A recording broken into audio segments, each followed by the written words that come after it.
Oh, yes, And it then is. down to Emsworthy, which should be lunch, and I don't know whether the bluebells are still out, but there you go. Having missed the And then- first and then part come of back Carol's and introduction to the Summerton, walk, let's just recap on what she said.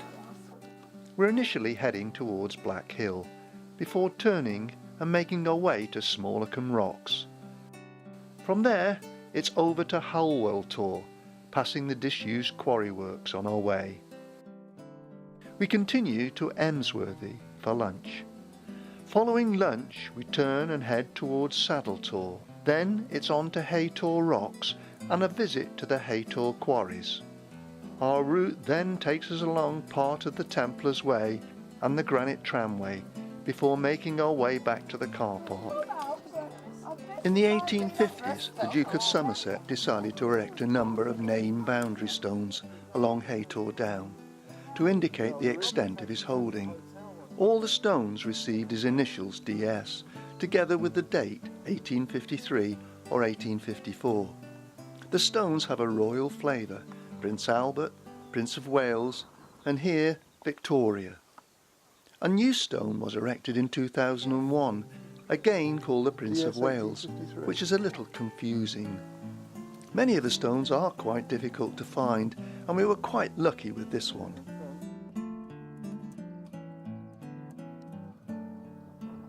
Our first point of call will be Black Hill. We can see a cairn erected there from quite a distance.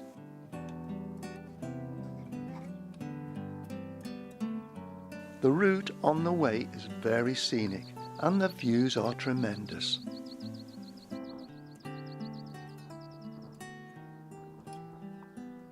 Although visibility was good, the start of our walk was a little cloudy, and I've added some later footage which enhances the views and does them a little more justice.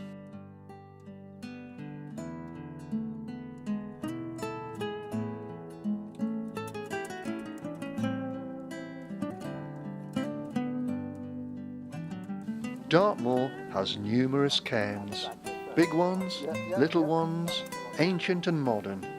The newer ones seem to have been built as navigational aids in what is a relatively featureless landscape. The original significance of the older cairns is that they were memorials, boundary markers, and again navigational aids. Have a go at knocking the top stone off. Come on then. It's strange, but whenever we visit any cairn, there seems to be a great urge in many people to add a rock, to signify their visit. It's almost tradition.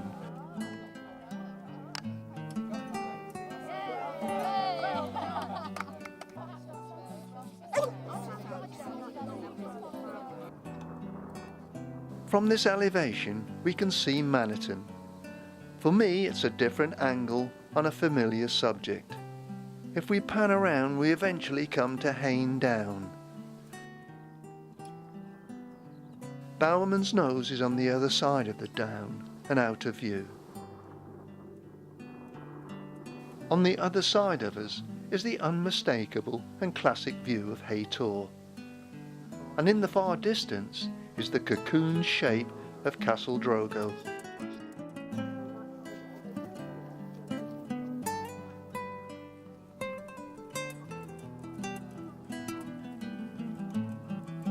And of course Haytor again.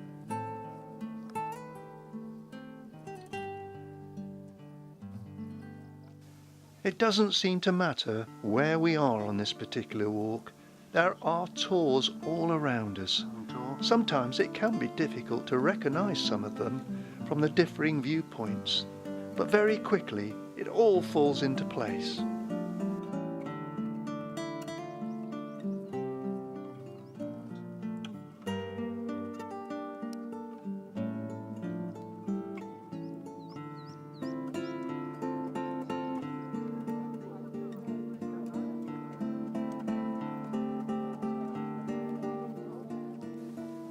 I will expand and talk a little more about Haytor quarries when we visit the Haytor site later.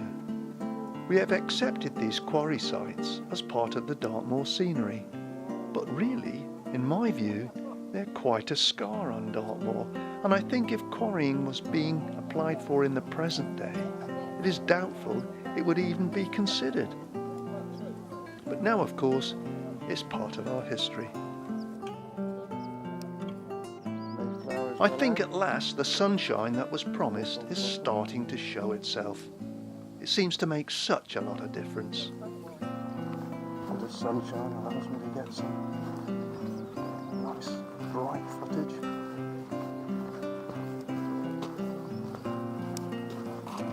The bluebells are out over there under Holwell lawn.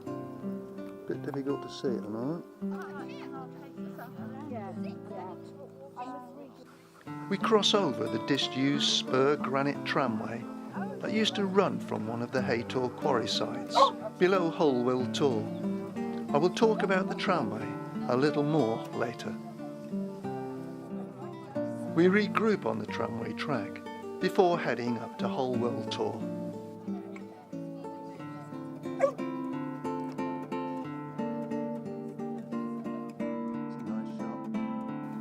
Tor rocks, Hound Tor on the left hand side. It's quite a steep climb, but worth it when we get to the top for the views.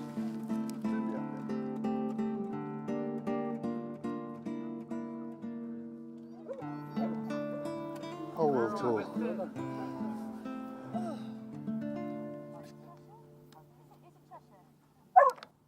Hey, the cooker!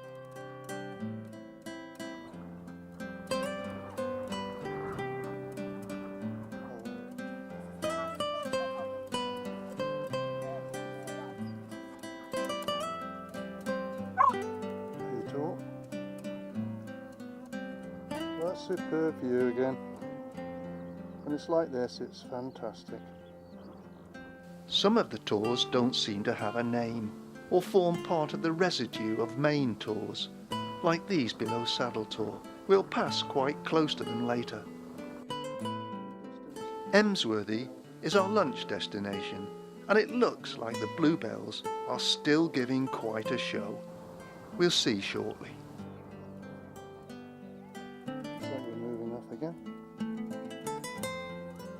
Doesn't matter where you look and which direction you look. We've got tours everywhere here. That's really so good.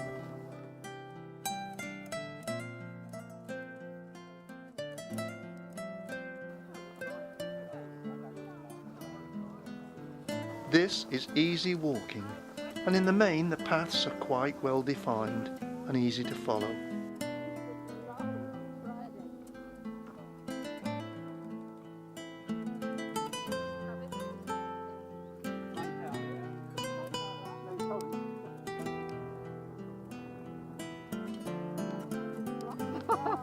Orange sheep, eh? I've got copyright on that. Have you?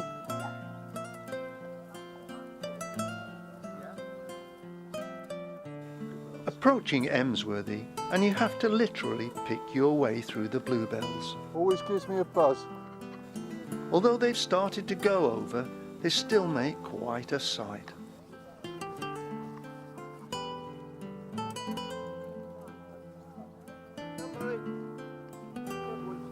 You can hear the cooker in the background.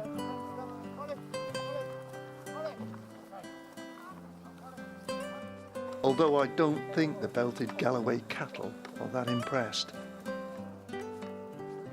Belted Galloways. I wonder if many of our walkers have realised there's quite a sizable bull with the cows. Beauty and the beast, if you pardon the pun.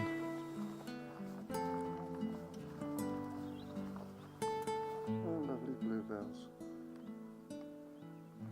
Emsworthy is one of 48 nature reserves managed by the Devon Wildlife Trust. It has been losing valuable botanical specimens, but this winter it is proposed that a number of measures will be implemented by the Devon Wildlife Trust, who have put together a £38,000 plan of works. This involves installing 4 kilometres of stock fencing, which will keep cattle and ponies away from the most sensitive parts of the site, restoring several hundred metres of stone walling, and creating several new ponds. How this will affect the access of the general public, including our walkers, is uncertain and remains to be seen.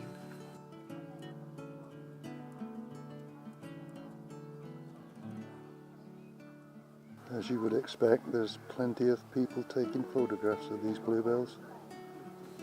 But today, from our walkers' point of view, Emsworthy is a place where they can enjoy a well-earned lunch and appreciate the botanical splendour of the bluebells and the other wildlife that is around them. Quite an idyllic setting.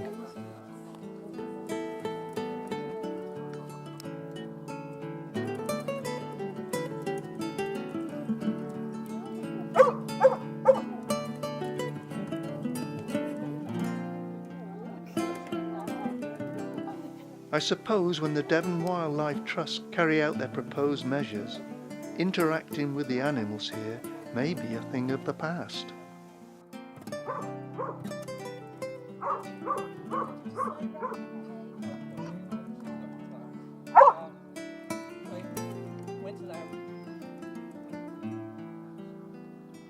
Bluebells are lovely.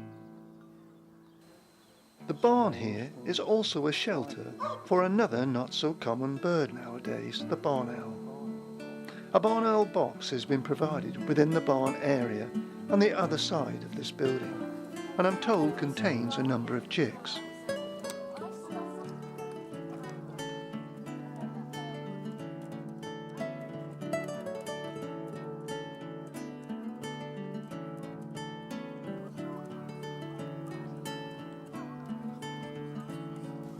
From Emsworthy, it's a relatively short distance to our next point of call, which is Tor. I think behind Joan and Tony, there's Tor. Tor?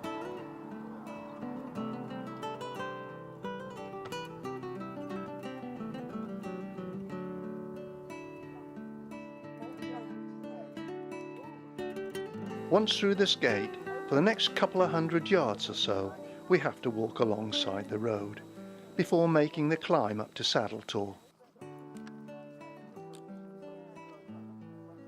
We're going to go up Tor and through the area in between.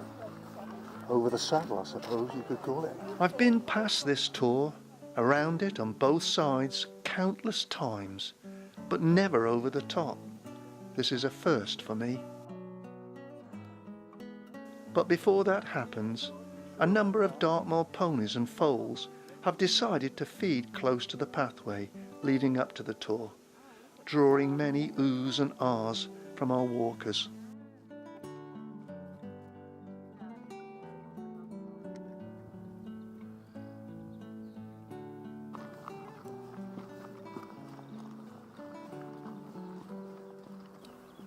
The horn of Tor by the looks of it.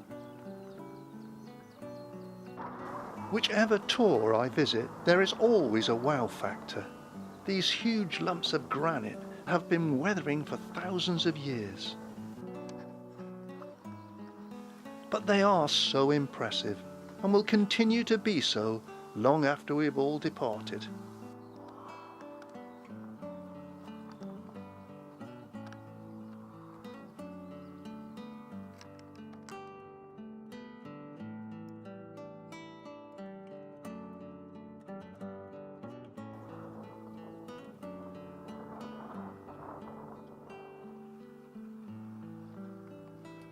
We're going in between.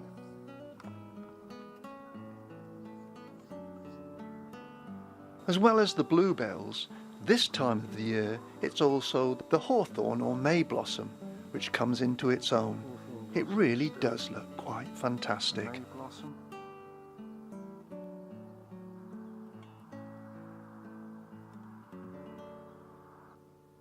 Some great views from up here. Absolutely superb. In the distance is Holwell. I'm told that there's luxury holiday accommodation there. It's been the subject of one or two television programmes in the past.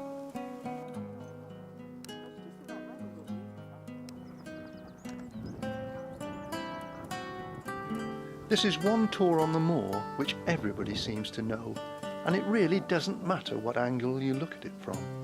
It must be the most visited tor on Dartmoor. Its current name, of Haytor, is of comparatively recent origin. In 1566 it was known as Haytor Doon, 1687 and it was Haytor Doon. There followed many more. Haytor in 1737, Haytor Down in 1762 and Haytor Down in 1789. It's thought the current name was a corruption of the old name and that of the Haytor 100, which covered the coastal area between the River Tean and the River Dart.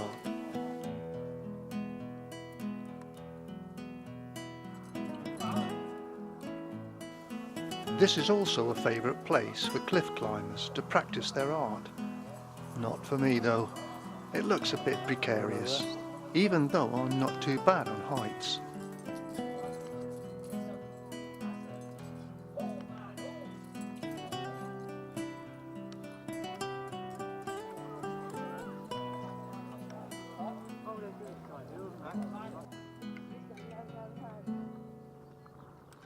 Wonderful views.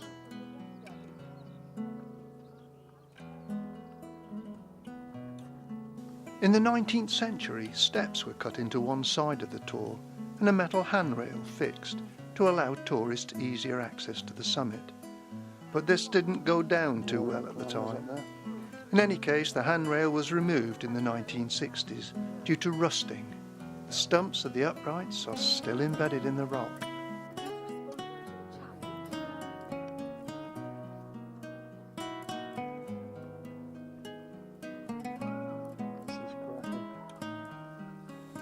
It's now time to have a drink stop, before moving on to our last point of call, Haytor Quarries. Once more we've struck on a lovely day for our walk.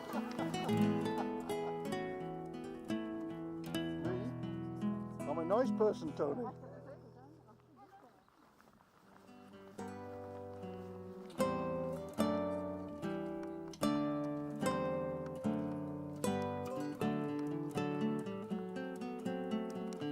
Haytor Quarries was opened by George Templar, who incidentally masterminded the building of the granite tramway. There are a couple of main sites for the quarries, Haytor itself and Holwell Tor. They were in operation by 1819. The tramway started in the following year. The last rock was quarried in 1919 and used for the Exeter War Memorial.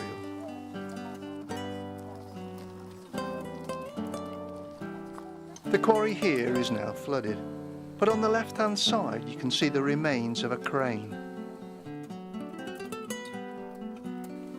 The 1830s and 40s were the boom time for the quarries, but in the latter half of the 19th century the market was captured by the western quarries such as Swelltor and Foggintor, and in addition the cheaper Cornish granite became available in large quantities.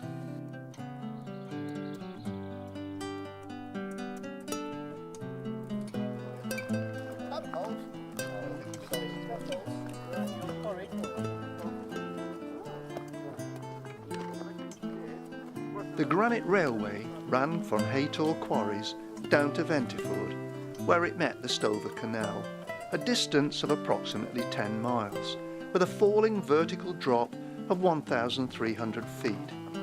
It was carefully engineered to follow a consistent downward gradient to the canal basin and was mainly reliant on gravity to power the trucks.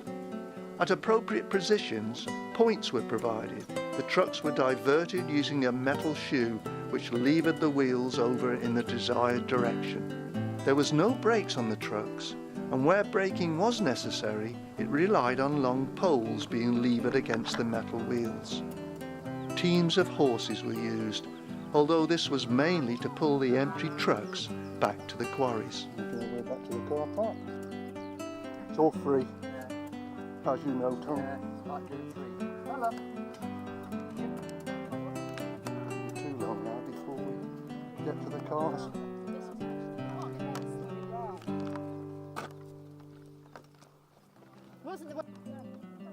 Spraying out a little bit here. This has been what I consider a classic local walk, with some very familiar and well-known landmarks, and I very much enjoyed filming this terrific scenery and some of our walking members of the Newton Abbot Ramblers. Yeah, they're all finishing now. Oh, Well, do something. lovely walk, Carol. Thank you very much indeed. Very nice, Carol. You're welcome. And whatever you do, do not stop.